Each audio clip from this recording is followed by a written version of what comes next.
Vamos a entregar lo que Dios me ha dado. Primera carta de Juan. Acompáñenme ahí y permanezcamos un poquito de pies para que reverenciemos la palabra. Aleluya. Capítulo 3 de la primera carta de Juan. Gloria a Dios. Leemos en el nombre del Padre, del Hijo y del Espíritu Santo. Mirad cuál amor nos ha dado el Padre para que seamos llamados hijos de Dios. Por esto el mundo no nos conoce, porque no lo conoció a Él. Amados, ahora somos hijos de Dios y aún no se ha manifestado lo que hemos de ser, pero sabemos que cuando Él se manifieste seremos semejantes a Él, porque lo veremos tal como Él es. Y todo aquel que tiene esta esperanza en Él se purifica a sí mismo, así como Él es puro. Todo aquel que comete pecado infringe también la ley, pues el pecado es infracción de la ley. Y sabéis que Él apareció para quitar nuestros pecados, y no hay pecado en Él. Todo aquel que permanece en Él no peca. Aleluya. Gloria al Señor. Vamos a dejarlo hasta ahí. Pueden sentarse, hermanos queridos. Muchas gracias.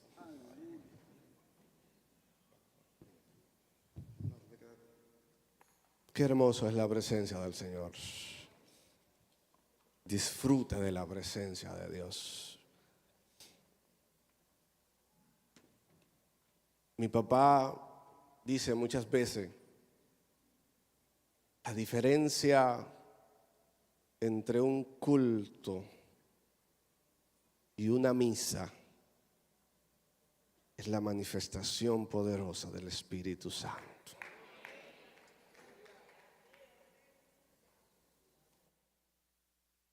Yo creo en eso, en la manifestación poderosa del Espíritu Santo.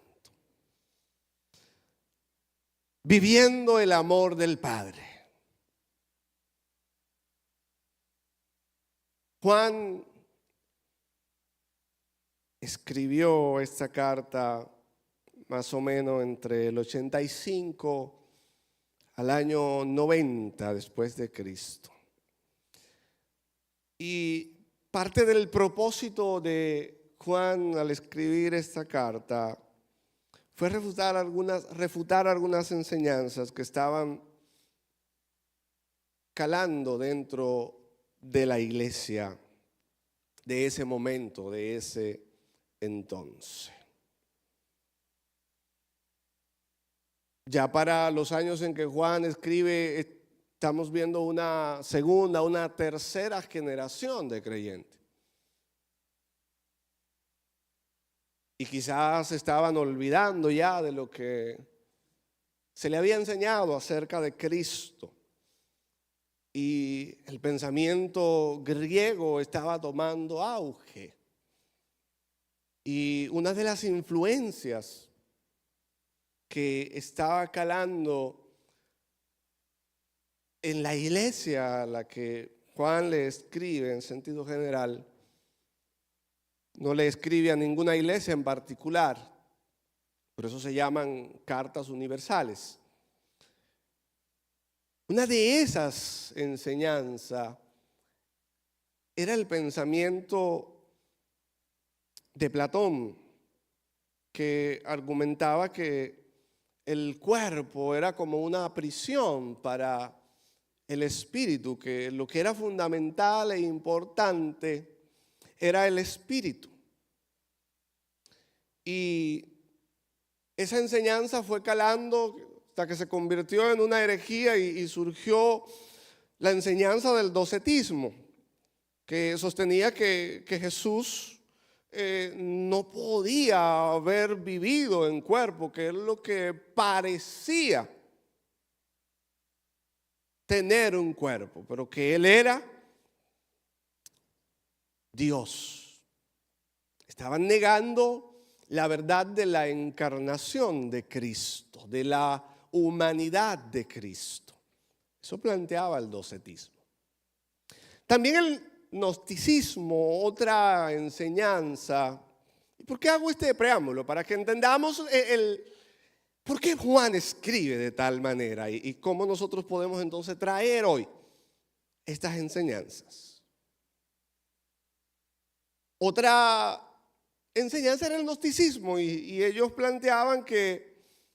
afirmaban que toda la materia física era mala y que solo el espíritu era bueno y que solo con un intelecto iluminado podíamos entonces disfrutar de los beneficios de la religión, del espíritu. Ellos planteaban que el cuerpo era malo, que lo que necesitábamos era ese desarrollo intelectual. Y estas son las enseñanzas, las herejías que Juan tiene que refutar, y por eso él empieza diciendo en el capítulo 1 de su primera carta: lo que ha sido desde el principio, lo que hemos oído, lo que hemos visto con nuestros propios ojos, lo que hemos contemplado, lo que hemos tocado con las manos, esto les anunciamos respecto al verbo que da vida. Esta vida se manifestó, nosotros las hemos visto, damos testimonio de ella y les anunciamos a ustedes la vida eterna que estaba con el Padre y que se nos ha manifestado. Primera de Juan 1, 2 y 3. Negar la divinidad y la humanidad de Cristo era considerarlo menor de lo que Él es. Y era quitar la esencia de que Cristo es nuestro Salvador. Si se quitaba esa enseñanza de que Cristo vino, entregó su cuerpo en sacrificio por la humanidad, estaba quitando gran parte del fundamento del cristianismo. Y por eso Pablo escribe: si Cristo no resucitó, si Cristo no vino y murió y resucitó, somos dignos de conmiseración. Entonces era muy importante que se refutaran estas enseñanzas, porque se estaba desvirtuando la verdad de la naturaleza divina del Señor Jesucristo y de su misión de haberse encarnado, de haber habitado. Y Juan fue un testigo que pudo ver a Cristo, andar con Cristo, y por eso él dice: yo lo toqué, yo caminé con él, yo sé de qué le estoy hablando. Él tenía toda la de la ley para refutar las enseñanzas que los gnósticos y los docetitas estaban planteando. Por eso le dice: yo lo vi, yo lo toqué. Y qué privilegio tuvo Juan. Y por eso el Señor a cada uno lo pone en determinado momento para preservar su iglesia, para preservar su verdad. Juan fue el instrumento que el Señor usó ahí alrededor de los años 85, 90 para refutar esas enseñanzas que querían desvirtuar la verdad acerca de Cristo. Y por eso nosotros creemos en esa verdad. Nosotros no anduvimos con Cristo, nosotros no vimos a Cristo, pero lo que la palabra nos ha registrado, lo creemos. y vivimos por ellos. Sí, ¿cómo las falsas enseñanzas sobre que el cuerpo era malo y la materia, cómo podía esto afectar el estilo de vida del creyente? El creer que el cuerpo era malo o inútil, dice que podía llevar a la práctica de ser severo en la disciplina y que debían negar todo tipo de placer, de deseo. Y estaba ese extremo de que, bueno, el cuerpo es malo y hay que castigarlo.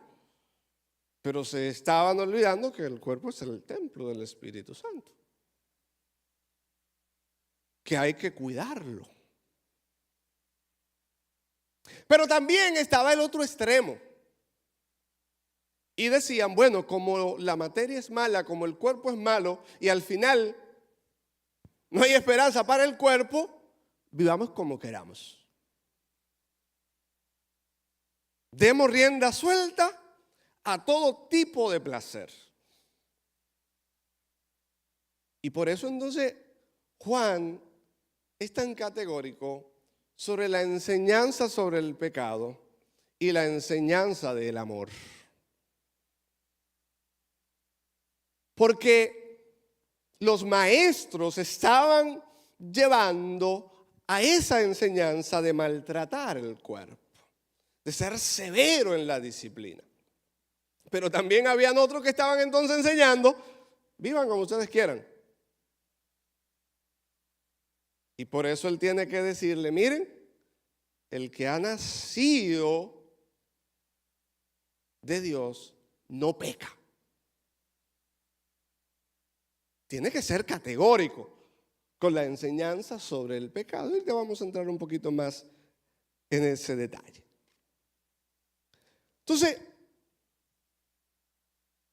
él plantea la enseñanza sobre el amor. Y hablando sobre el amor, él dice que el amor del Padre nos hace sus hijos. Y plantea que él puso su vida por nosotros. En el 4:9 dice, el amor mostrado al enviar a su Hijo. Y está hablando del amor del Padre, de cómo el Padre mostró su amor para con nosotros en Cristo. Está planteando la verdad de que Cristo vino, de que Cristo se encarnó y vino con una misión y era para darnos vida, para hacernos sus hijos. Y él sigue diciendo que el amor consiste en que nos amemos. Y por eso envió a su Hijo. Y también dice en el 4:17 de la primera carta de Juan que el amor se ha perfeccionado para darnos confianza. Entonces, entender el amor de Dios, hermanos, es fundamental para la vida cristiana. El amor, podemos decir que es el fundamento, que es el principio central del cristianismo. Porque de tal manera amó Dios al mundo que entregó a su Hijo unigénito para que todo aquel que en Él cree no se pierda, sino que tenga vida eterna. Y por eso en la carta de Juan, en el capítulo 3, entonces le dice Juan, que fue el mismo que escribió el Evangelio, Juan 3:1 dice, fíjense qué gran amor nos ha dado el Padre que se nos llame hijos de Dios. Y en la Nueva Traducción Viviente dice, y lo somos. Hace ese énfasis. El mundo no nos conoce, precisamente porque no lo conoció a Él. Entonces, el amor del Padre nos hace sus hijos. Cambia nuestro parentesco. Cambia nuestra relación con Dios. Pablo plantea que antes estábamos destituidos de la gloria de Dios, en enemistad, en pecado, pero cuando hemos conocido el amor del Padre y ha entrado en nuestro corazón, nuestra vida es transformada. Y usted tiene un ADN distinto. Tenemos el ADN del Padre Celestial. La genética de Cristo. Eso es lo que ocurre en el cristiano, en el creyente, hermanos. Entonces, dice Juan, la sangre de su Hijo Jesucristo nos limpia de todo pecado. Y el 1:7 dice, no hay otra cosa, hermanos, que pueda hacer ese trabajo, ese milagro en el corazón del hombre. Solo la sangre de Cristo, y Él lo establece, es la que puede limpiarte de todo pecado. Solo la sangre de Cristo es la que puede transformar la vida del hombre. ¿Qué Él está refutando con esto? No es el conocimiento que tú logres tener que va a cambiar tu condición. No es el intelecto que tú desarrolles que te va a hacer hijo de Dios. Lo único que limpia el pecado es la sangre de Cristo, y esa es una verdad categórica. Es una verdad fundamental. Entonces, gracias al amor de Dios que se ha derramado, nosotros hoy podemos decir que somos hijos de Dios. ¿Quiénes son hijos de Dios aquí? Si alguno no es hijo de Dios, yo espero que hoy salga siendo hijo de Dios de este lugar. Es el amor de Dios que nos hace hijos y produce el cambio de condición, de estado.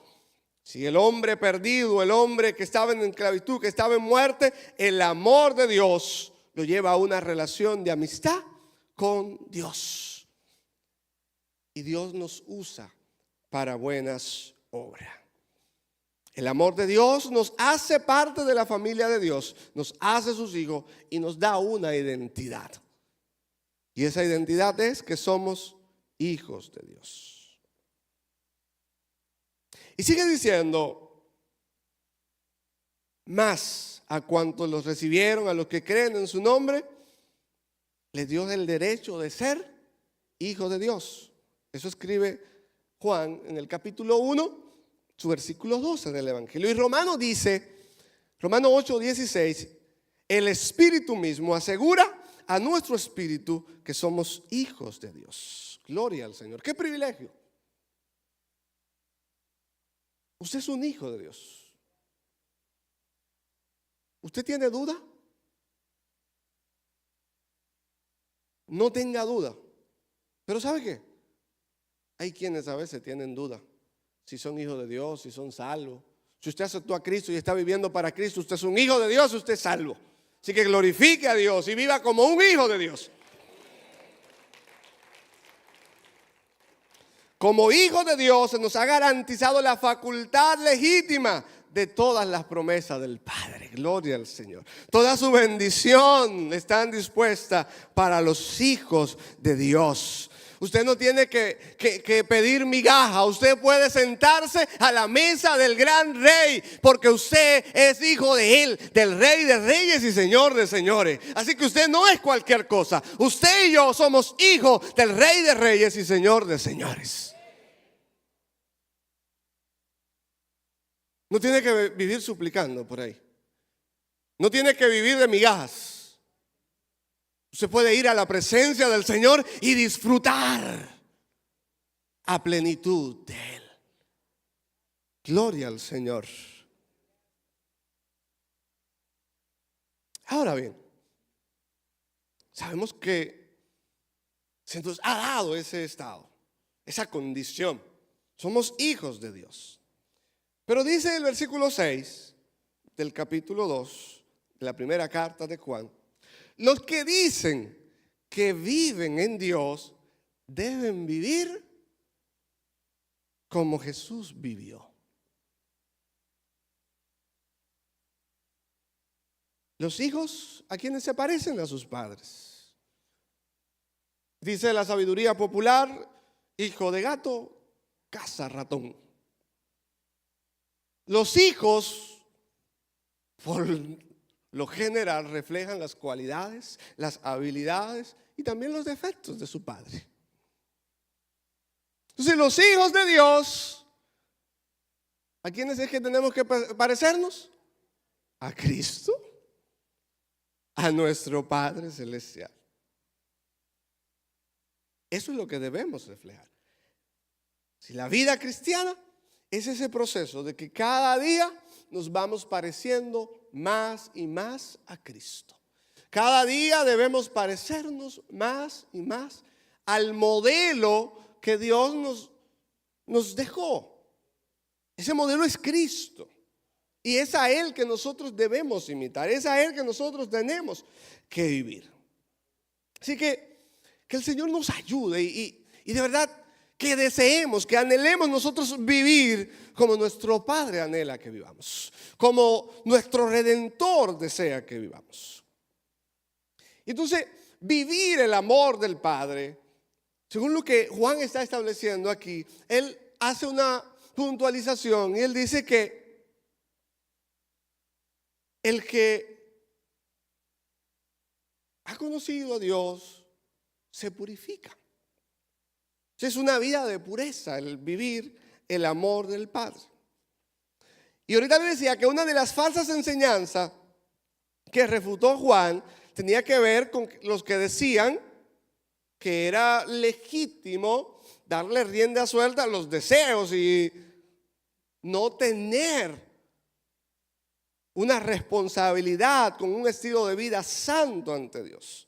Entonces, él está refutando esta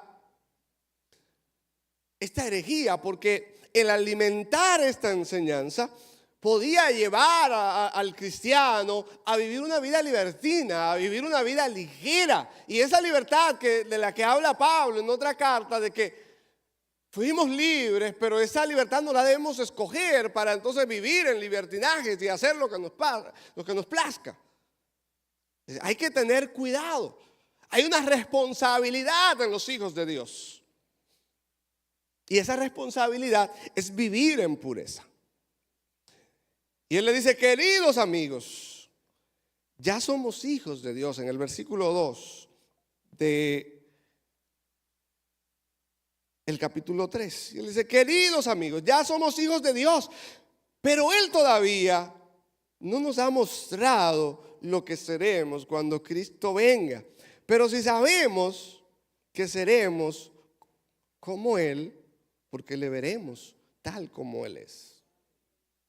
Y aquí, antes de Juan entonces ser categórico en su enseñanza sobre el pecado, él pone como este paréntesis aquí, le dice, miren, somos hijos de Dios, pero como hijos de Dios todavía no se ha manifestado lo que vamos a hacer nosotros. Y Pablo enseña sobre eso, y allá a los Filipenses, en el capítulo 3, versículos 20 y 21, dice, en cambio nosotros somos ciudadanos del cielo. ¿De dónde somos ciudadanos? Usted vive aquí, en esta tierra, vivimos aquí en República Dominicana, pero nuestra ciudadanía, ¿de dónde es? Porque ¿de dónde es que es nuestro Padre?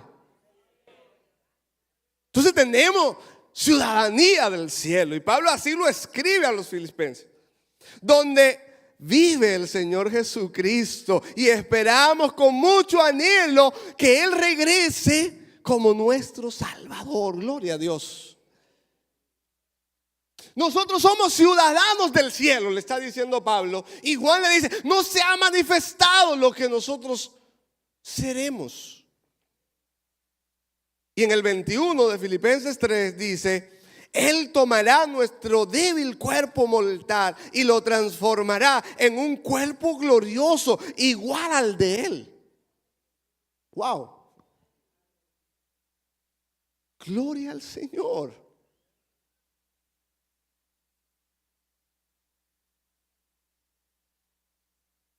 Tendremos un cuerpo glorioso igual al de Él. Por eso es que Juan sigue refutando esa enseñanza de que el cuerpo también había que cuidarlo. El cuerpo no se iba a perder. Y por eso entonces Él le dice, termina diciendo Pablo, lo hará valiéndose del mismo poder con que Él pondrá todas las cosas bajo sus dominios. Es poderosa esta enseñanza, amados hermanos. Y esto Juan lo está utilizando para motivarnos a una vida santa, a una vida de integridad ante Dios. Dice, todo el que tiene esta esperanza en Cristo se purifica a sí mismo como Él es puro. ¿Cuál esperanza? La que Él le dijo atrás. No se ha manifestado todavía en nosotros lo que seremos. Y Pablo dice, lo que seremos es que tendremos un cuerpo glorificado igual al de Cristo. ¿Usted cree que eso es poca cosa? Eso no es poca cosa, señores. Y yo creo eso. ¿Cuántos achaques, cuántos problemas, cuántos quebrantos uno tiene que enfrentar en este cuerpo? Y tal vez tenía razón, el cuerpo es malo, el cuerpo es como una prisión que no te deja vivir tranquilo, porque allí se manifiestan los problemas. Pero hay una esperanza. Por eso hay que cuidarse, hay que purificarse. Y sobre la purificación, en el Antiguo Testamento se utilizaba eso muy a menudo. Los sacerdotes, los levitas tenían que purificarse y era un aspecto ceremonial. Tenían que ver con cosas externas, con cosas de afuera. Tenían que lavarse, tenían que limpiarse con agua. En eso consistía la purificación. Pero más que ese carácter ceremonial que había que hacer, esto tenía un significado espiritual muy valioso. Y ese nivel de santidad que el hombre debe tener, de purificarse del pecado, de consagrarse para Dios. Eso es lo que Él está diciendo. Conságrense, vivan para Dios. Que su cuerpo sea presentado como un sacrificio vivo al Señor, como una adoración grata al Señor. Que en su cuerpo lo que se haga, lo que se practique, sea todo lo que glorifica a Dios.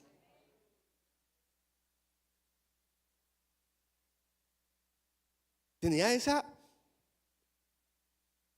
ese significado moral de reformarse, de limpiarse por completo, de que se viviera una vida de santidad. Por eso Él le dice, el que tiene esta esperanza en Cristo se purifica, se santifica, se aparta del pecado. Gloria al Señor. Usted quiere ver a Dios, ¿verdad que sí? ¿Le quiere ver cara a cara? Un día cuando Él le llame, cuando estemos allá. Usted quiere tener ese privilegio, ¿verdad que sí? De verdad, se lo estoy preguntando en serio. ¿Usted quiere ver a Dios cara a cara? ¿Usted quiere estar en la presencia de Dios por la eternidad? Bueno, pues entonces hay que vivir apartado del pecado. Hay que apartarse de toda práctica pecaminosa. Y dirá usted, el pastor como que está duro en estos días. ¿Qué es lo que le pasa al pastor? Si Cristo viene, y hay que estar preparado para poder decir presente, oírnos con Él. Aleluya. Debemos consagrarnos para gloria y honra de nuestro Padre. Entonces Juan les está advirtiendo a la iglesia, no se dejen engañar. Por eso es que andan diciendo por ahí que el cuerpo se va a destruir y que el cuerpo es malo. No se dejen engañar de eso. Purifíquense, vivan para Dios, que un día tendremos una esperanza, tendremos un cuerpo glorificado. No se dejen engañar, no caigan en ese gancho. Vivan una vida consagrada, vivan una vida pura al Señor. Y quiero que leamos los versículos 6 al 10 de el capítulo 3 de la primera carta de Juan. Todo aquel que permanece en Él no peca. Todo el que peca no ha visto ni le ha conocido. Hijitos, nadie os engañe. El que hace justicia es justo, como Él es justo. El que practica el pecado es del diablo, porque el diablo peca desde el principio. Para esto apareció el Hijo de Dios, para deshacer las obras del diablo. Todo aquel que es nacido de Dios no peca, no practica el pecado, porque la simiente de Dios permanece en él y no puede pecar porque es nacido de Dios. En esto se manifiesta los que son hijos de Dios y los que son hijos del diablo. Todo aquel que no hace justicia y no ama a su hermano no es de Dios. Gloria al Señor. Todo el que permanece en Él no practica el pecado. Y en otra parte dice la Biblia que si alguno peca, abogados tenemos. Y Juan es bien claro y él establece, para que no nos vamos a ir muy lejos. Los hijos de Dios no vivimos en una vida habitual de pecado. Vivimos consagrado para Dios. Y como vivimos consagrado para Dios, el pecado no tiene espacio, hermano.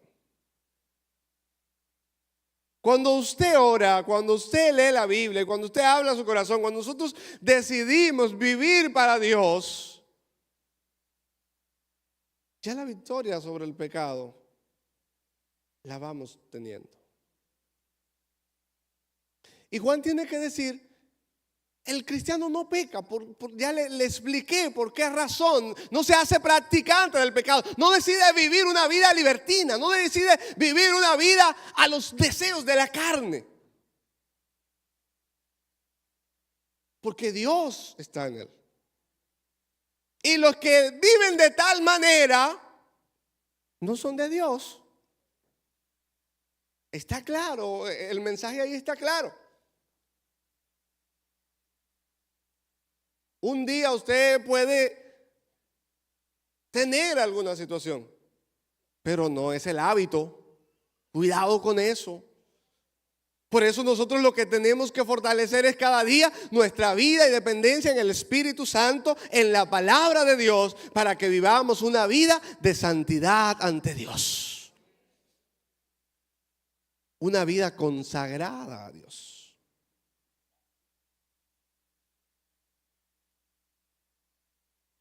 Los que han nacido en la familia de Dios no se caracterizan, dice la Nueva Traducción Viviente, por practicar el pecado. La característica del Hijo de Dios, la característica del que vive el amor del Padre es la santidad, es apartarse de todo pecado, porque la vida de Dios está en ello. El Espíritu Santo habita en nosotros. Cuando creímos, ¿qué dice? Que fuimos sellados. Tendemos el Espíritu Santo en nosotros. Por eso la iglesia es la habitación de Dios.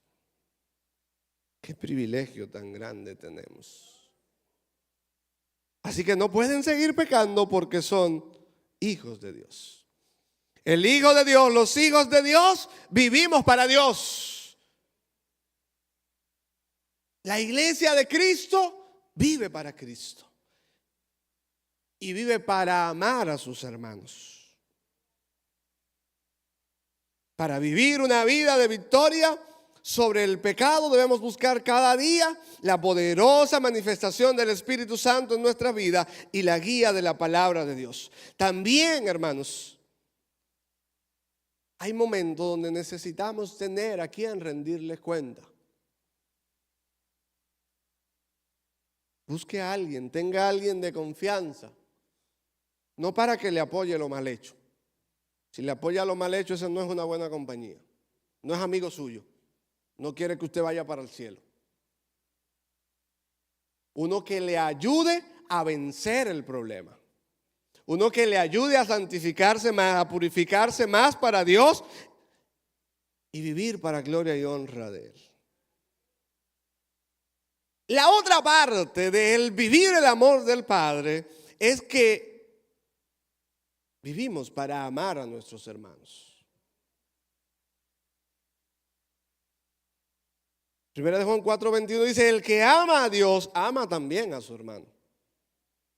Una prueba real de que amamos a Dios de verdad es cuando lo podemos poner en práctica amando a nuestro más próximo. La manera que tratamos a nuestras familias, a nuestros vecinos, a nuestros hermanos en la fe, habla si nuestro amor a Dios es genuino.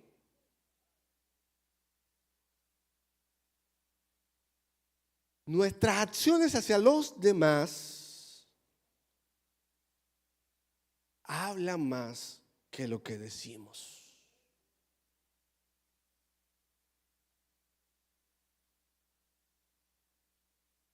Nuestras acciones hacia los demás hablan más que lo que decimos.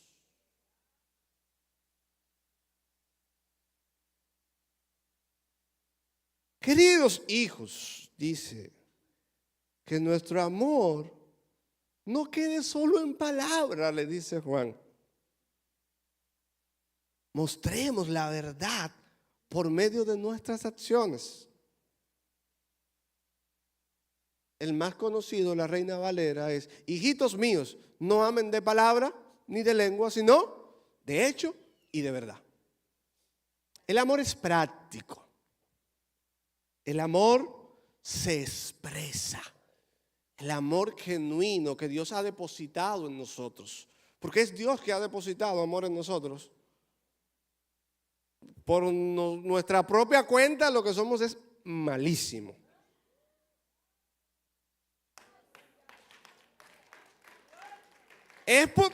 No es por mí.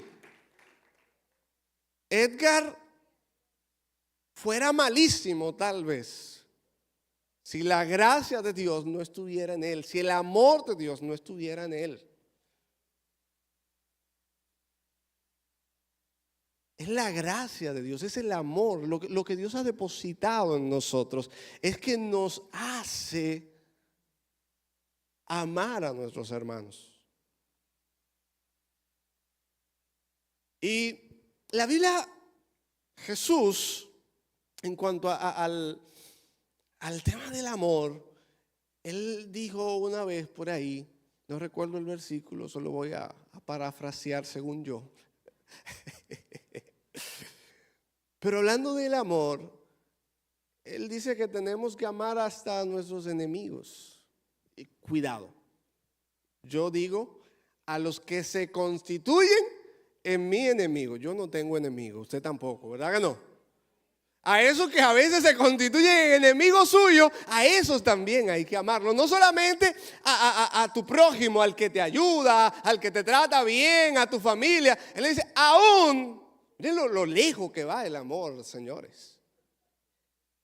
El amor práctico. El amor que se muestra con acciones. Tenemos que amar aún hasta esos que a veces son difíciles de amar. Porque es verdad, hermanos, tenemos a veces, nuestro próximo a veces es difícil de amar. Gloria al Señor, hermano. Pero el amor del Padre está en nosotros. Y como enseñábamos anoche en la cena de pareja, nosotros no miramos a los defectos del próximo, del prójimo. No, nosotros nos vestimos de amor y entonces somos bondadosos, entonces somos pacientes, entonces somos generosos, somos misericordiosos con nuestros hermanos, somos perdonadores. ¿Por qué? Porque el amor del Padre está en nosotros y Él nos manda a amar como Cristo nos amó. Y miren, ahí sí se nos pone difícil. Porque, ¿cómo fue el amor del Señor? Usted lo sabe, yo se lo estoy recordando otra vez por si acaso. Nos amó tanto que entregó a su Hijo unigénito. ¿Y para qué lo entregó? ¿Para que viniera a jugar aquí? No, para que viniera a pasear y a coger fresco y a vivir de playa en playa, como dice por ahí, recogiendo caracolitos. No, para entregar su vida en sacrificio por usted y por mí. Y si tenemos que amar como Cristo amó, implica que amar a mi hermano muchas veces puede ser y va a costar un sacrificio. Pero usted no lo va a hacer por su hermano, usted lo va a hacer porque Cristo está en usted. Porque usted y yo somos hijos de Dios, y como hijos de Dios se nos ha llamado a amar sin reserva.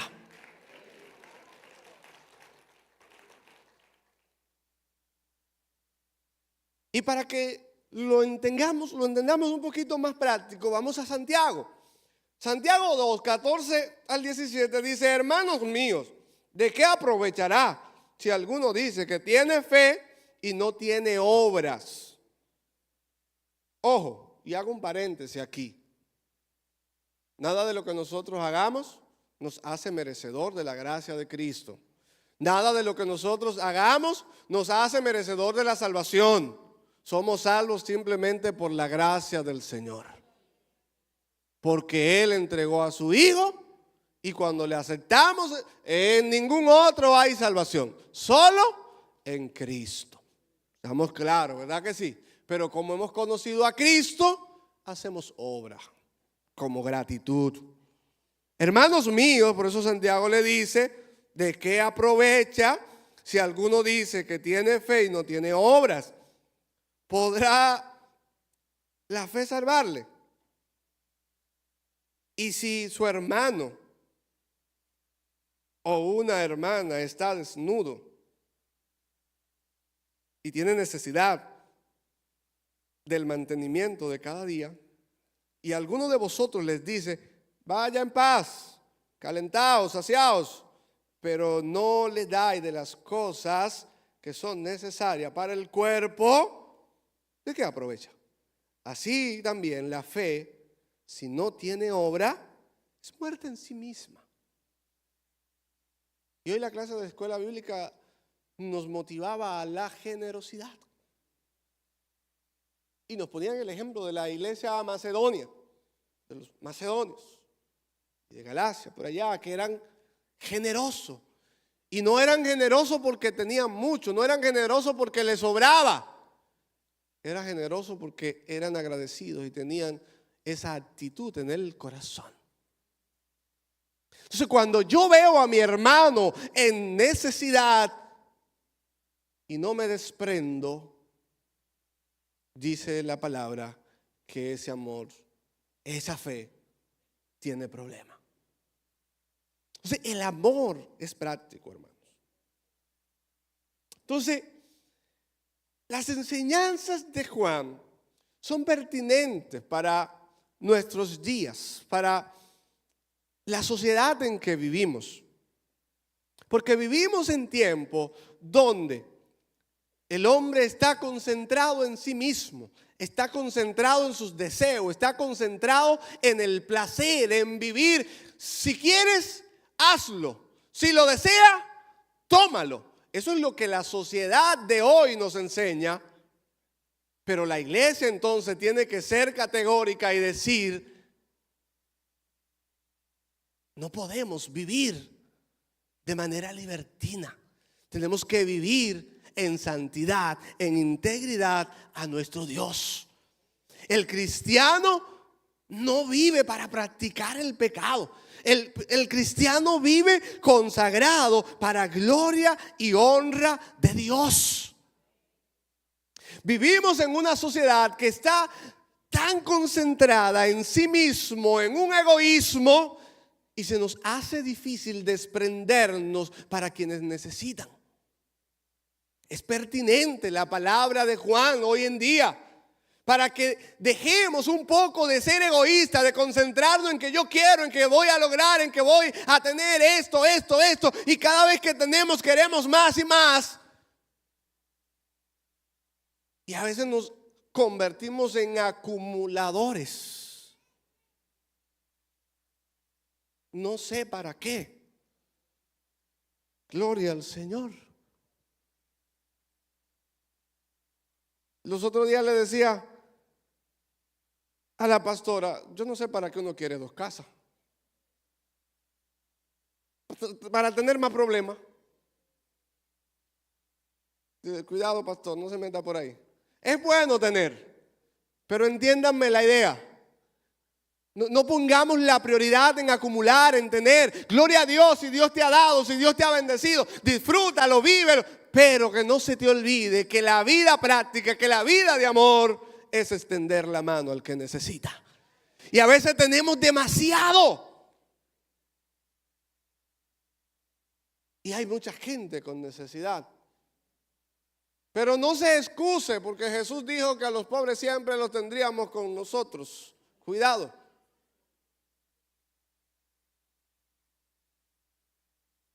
Si van a estar siempre con nosotros, es para que nosotros tengamos muchas oportunidades para ser generosos, para bendecir muchas vidas.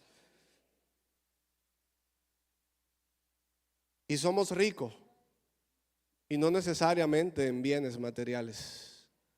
Es que la bendición de Dios es demasiado grande. Y cuando usted ha comprendido eso, usted no necesita tener mucho para compartir con el que necesita. Usted no necesita que le sobre una funda de pan para compartirla con el hambriento. Si usted tiene un pan, cuando usted es generoso y agradecido, usted lo parte por la mitad y le da al que necesita. Porque ese es el amor que Cristo enseñó. Lo enseñó tanto que se entregó a sí mismo. Es decir, que el amor práctico muchas veces requiere que nos entreguemos nosotros mismos. Y quizás no tengamos que morir por nadie, porque ya Cristo lo hizo. Pero a veces hay necesidades, hay situaciones que necesitan de una entrega desinteresada por completo. Que el Señor nos ayude a vivir en santidad para Dios y a vivir en amor para con Dios y para con nuestros hermanos, porque a eso Dios nos ha llamado, a vivir para Él y a disfrutar, a compartir con cada uno de nosotros, a hacer fiesta de amor. Y es compartir, dar. Que el Señor nos ayude. Póngase sobre sus pies y démosle gracias al Señor por esta hermosa mañana que Él nos ha regalado en este lugar.